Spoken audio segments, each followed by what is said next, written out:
A man in a rented pickup truck mowed down pedestrians and cyclists along a busy bike path near the World Trade Center Memorial in New York City on Tuesday, killing at least 8 and seriously injuring 11 in what the mayor called a particularly cowardly act of terror.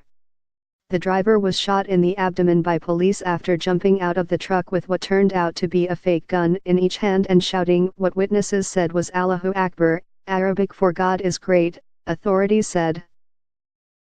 The man underwent surgery and was in critical condition but was expected to survive.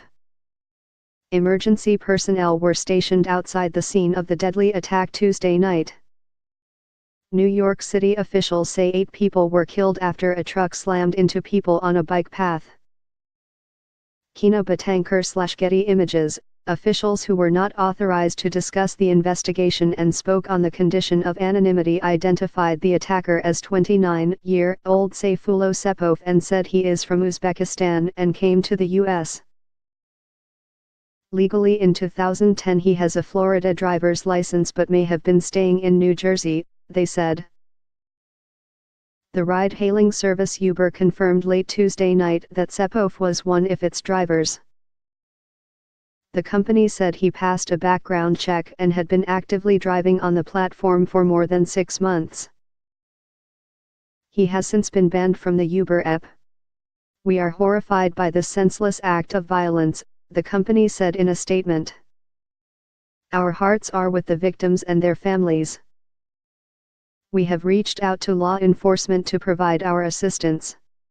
Sayfullo Sepov. Details emerge on alleged New York City attacker. The driver barreled along the bike path in a rented Home Depot truck for the equivalent of about 14 blocks, or around 1.2 kilometers, before slamming into a small yellow school bus.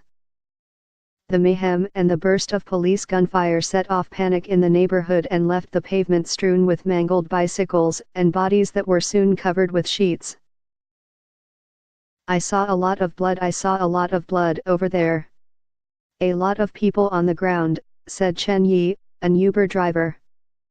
Eugene Duffy, a chef at a waterfront restaurant, said, so many police came, and they didn't know what was happening.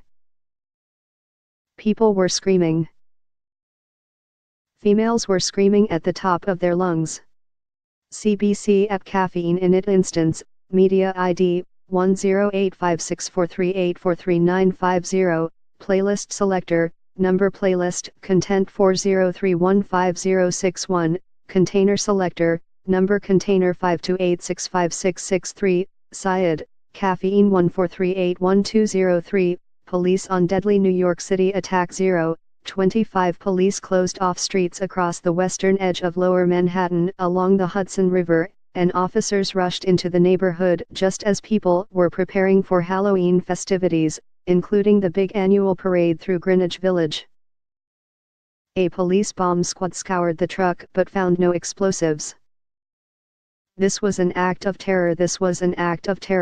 And a particularly cowardly act of terror aimed at innocent civilians, aimed at people going about their lives who had no idea what was about to hit them, Mayor Bill de Blasio said. New York and other cities around the globe have been on high alert against attacks by extremists in vehicles. The Islamic State in Iraq and Syria group, ISIS, has been exhorting its followers to mow down people, and England, France and Germany have seen deadly vehicle attacks in the past year or so.